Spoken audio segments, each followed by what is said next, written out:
ঝেলে গেল। হ্যাঁ, একটুখানি 10 মিনিটের জন্য ব্রেক নিয়েছি, কিছু করার নেই।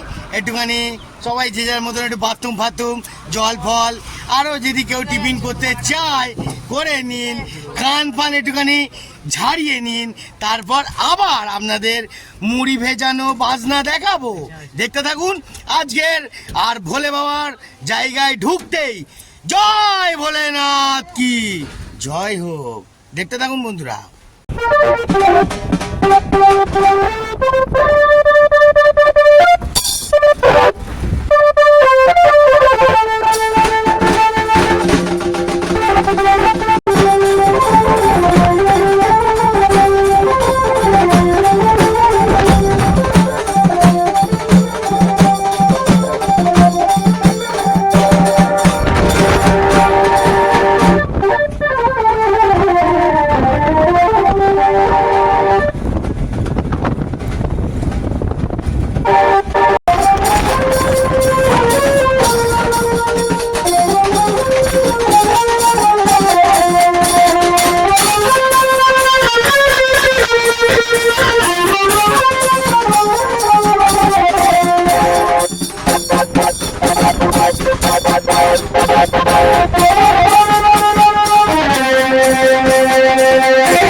বাবা দেখুন একা একা বসে আছে ভাই। বাবা একটু ভাইকে একটু ভালোবাসো বাবা। হ্যাঁ, মনের দুঃখে একা বসে আছে, দেখতে পাচ্ছেন কারোর দিকে কথা বলছে না। কিরে ওই ভাই, একটু হারার মহাদেব বল। ওই দেখছেন বন্ধুরা, এরাম কিছু বলার নেই। ভোলে বাবা রাগ করবেন না প্লিজ। জয় ভোলেনাথ।